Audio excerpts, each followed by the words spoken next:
Je m'appelle Onode Mwanandeke Kindembo. Bonjour, bonsoir, bon après-midi, mesdames, messieurs. On doit lire le journal officiel, la Constitution de la République démocratique du Congo, exposé des motifs de la Constitution du 18 février 2006, depuis son indépendance, le 30 juin 1960.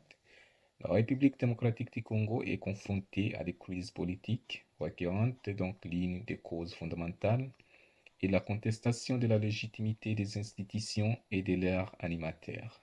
Cette contestation a pris un relief particulier avec les guerres qui ont déchiré le pays de 1996 à 2003. Avis de mettre fin à cette crise chronique de légitimité et de donner au pays de toutes les chances de se reconstruire, les délégués de la classe politique et de la société civile, forces vivantes de la nation, réunis en dialogue intercongo, ont convenu d'un accord global et inclusif signé à Pretoria en Afrique du Sud, donc le 17 décembre 2002, de mettre en place un nouvel ordre politique fondé sur une nouvelle constitution démocratique sur base de laquelle le peuple congolais puisse choisir souverainement ses dirigeants au terme des élections libres, pluralistes, démocratiques, transparentes et crédibles. À l'effet de matérialiser la volonté politique ainsi exprimée par les participants au dialogue intercongolais, le Sénat ainsi de l'accord global et inclusif précisé a déposé une nouvelle constitution à l'Assemblée nationale qu'il a adoptée sous forme de projet de la constitution soumis au référendum populaire. La Constitution ainsi approuvée l'a articulée pour l'essentiel autour des idées forcées ci-après. 1. De l'État et de la souveraineté. Dans le but d'une part de consolider l'unité nationale mise à mal par des guerres successives et d'autre part de créer des centres d'impulsion et de développement à la base, les constituants à construire administrativement l'État congolais a 25 provinces, plus la ville de Kinshasa, dotée de la personnalité juridique, et exerça des compétences de proximité énumérées dans la présente Constitution. Ainsi, de ces compétences, les provinces en exerça d'autres concurrences avec le pouvoir central et se partager les recettes nationales avec ces derniers respectivement à raison de 40 et 60%. Donc 40% pour les pouvoirs provinciaux et 60% pour les pouvoirs centrales. En cas de conflit et de compétences entre le pouvoir central et les provinces, la Cour constitutionnelle est là seulement autorisée, habilitée à les départager. Donc, des cas de compétences ou bien des cas d'une compétition entre le pouvoir central et le pouvoir provincial, c'est seulement les cours centrales ou bien la Cour constitutionnelle qui doit partager les dés. Au demeurant, les provinces sont administrées par un gouvernement et une assemblée provinciale.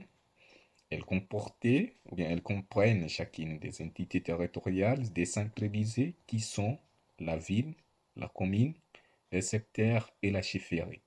Par d'ailleurs, la présente constitution réaffirmait les principes démocratiques selon lesquels tout pouvoir est mené du peuple en tant que souverain primaire. Ces peuples s'exprimaient dans le pluralisme politique garanti par la Constitution qui exigeait en infraction de la haute trahison de l'institution d'un parti unique.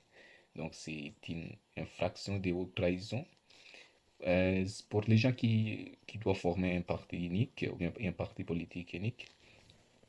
En ce qui concerne la nationalité, les constituants maintiennent les principes de l'inexité et de l'exclusivité de la nationalité congolaise.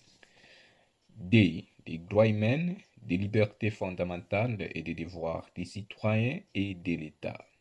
Les constituants tiennent à réaffirmer l'attachement de la République démocratique du Congo, RDC, aux droits humains et aux libertés fondamentales tels qu'ils proclamés par les instruments juridiques internationaux auxquels elle a adhéré.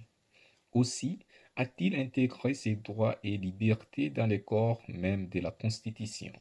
À ces égards, répondant au cycle du temps, l'actuelle Constitution instruit une innovation de taille en formalisant la parité homme-femme. 3. De l'organisation et de l'exercice du pouvoir. Les nouvelles institutions de la République démocratique du Congo sont 1. Les présidents de la République, 2. Les parlements, 3. Les gouvernements, 4. Les cours et tribunaux. Donc, les présidents de la République et le gouvernement, ce sont les deux pouvoirs exécutifs. Les parlements, c'est les pouvoirs législatifs. Et puis, les cours et tribunaux, ça, c'est les pouvoirs judiciaires. Après ça, nous avons les forces armées et la police. Et les préoccupations majeures qui présidaient à l'organisation de ces institutions sont les suivantes. 1. Assurer le fonctionnement harmonieux des institutions de l'État. 2. Éviter les conflits. 3. Instaurer un état de droit. 4. Contre toute tentative de dérive dictatoriale. 5. Garantir la bonne gouvernance. 6. Lutte contre l'impunité. 7. Assurer l'alternance démocratique.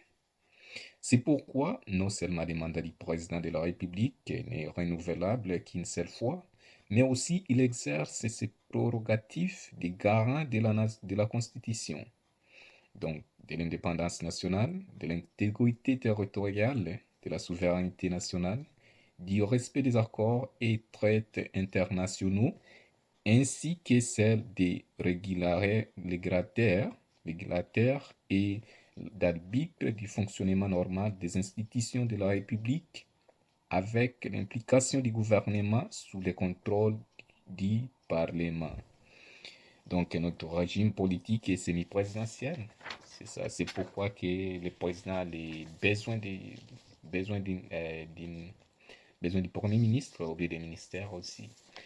Donc, les actes réglementaires qui signent dans les manières relevées du gouvernement ou sous gestion ministère sont couvertes par les contre-signés du Premier ministre ou bien contre-signes du Premier ministre qui endorse la responsabilité devant l'Assemblée nationale.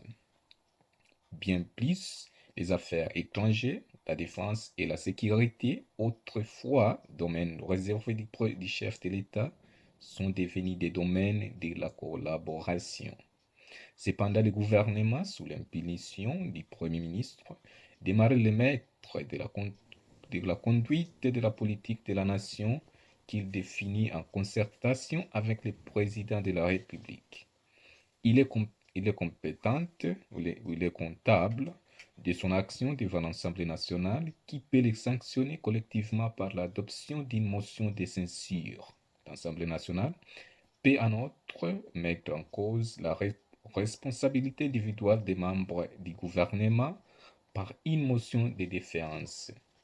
Réunis à Congrès, l'Assemblée nationale et le Sénat ont la compétence de défaire le président de la République et le Premier ministre devant la Cour constitutionnelle, notamment pour haute trahison et délit d'initié.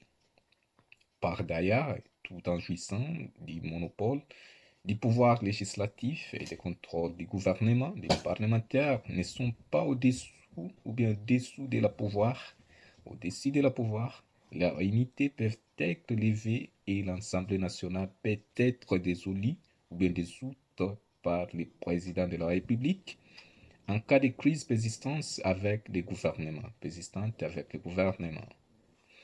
La présente constitution réaffirmait l'indépendance du pouvoir judiciaire, donc les membres sont gérés par le Conseil supérieur de la magistrature, désormais compte de seuls magistrats. Pour plus d'efficacité, de spécialité et de célérité dans le traitement des dossiers, les cours et tribunaux ont été éclatés en trois ordres juridictionnels. Donc, avant, nous avons donc, une seule cour constitutionnelle, ou bien une seule cour, ou bien la Cour suprême. Mais aujourd'hui, les cours et tribunaux ont été éclatés en trois ordres juridictionnaires. Donc, les juridictions de l'ordre judiciaire, placées sous le contrôle de la Cour de cassation, celles de l'ordre administratif, coiffées par le Conseil d'État et la Cour constitutionnelle. Des dispositions permanentes de la Constitution déterminent la sphère d'action exclusive du pouvoir central et des provinces, ainsi que la zone concurrente entre les deux échelons du pouvoir d'État. Pour assurer une bonne harmonie entre les provinces elles-mêmes, d'une part, et le pouvoir central d'autre part, il est institué une conférence des gouverneurs présidée par le chef de l'État, dont le rôle est de réserver et servi de conseil aux deux échelons de l'État. De même, le devoir de solidarité entre les différentes composantes de la nation exige l'institution de la Caisse nationale de péréquation placée sous la titulaire ou bien la tutelle du gouvernement. Donc, un budget alimenté par les trésors publics à conquérant de 10% de la totalité des recettes à caractère national remis à l'État chaque année. Il faut remettre 10% à l'État pour les trésors, ou bien sur notre trésor public. Compte tenu de l'ampleur et de la complexité des problèmes de développement économique et social auxquels la République démocratique du Congo est confrontée, les constituants a créé le Conseil économique et social, dont la mission est de donner des avis consultatifs à la matière au président de la République, au Parlement et au gouvernement pour garantir la démocratie en République démocratique du Congo ou bien en RDC. La présente constitution retient des institutions d'appui à la démocratie, à savoir la Commission électorale nationale indépendante, donc la CENI, chargée de l'organisation des processus électoraux de façon permanente, et la Conseil supérieur de l'audiovisuel et de la communication, donc CESAC, dont la mission est d'assurer la liberté et la protection de la presse, ainsi que de tous les moyens de communication de masse dans le respect de la loi. 4. De la révision constitutionnelle. Pour préserver les principes démocratiques contenus dans la présente constitution, contre les aléas ou bien la aléa de la vie politique et des revisions interprétatives, donc beaucoup d'interprétations, bien interprétations, puis aussi les dispositions relatives à la forme républicaine de l'État, au principe de suffrage universel, à la forme représentative du gouvernement, au nombre et à la durée des mandats du président de la République, à l'indépendance du pouvoir judiciaire, au pluralisme politique et syndical ne peuvent faire l'objet d'aucune révision constitutionnelle. Telles sont les lignes maîtresses qui caractérisent la présente constitution. Ça, c'est la fin.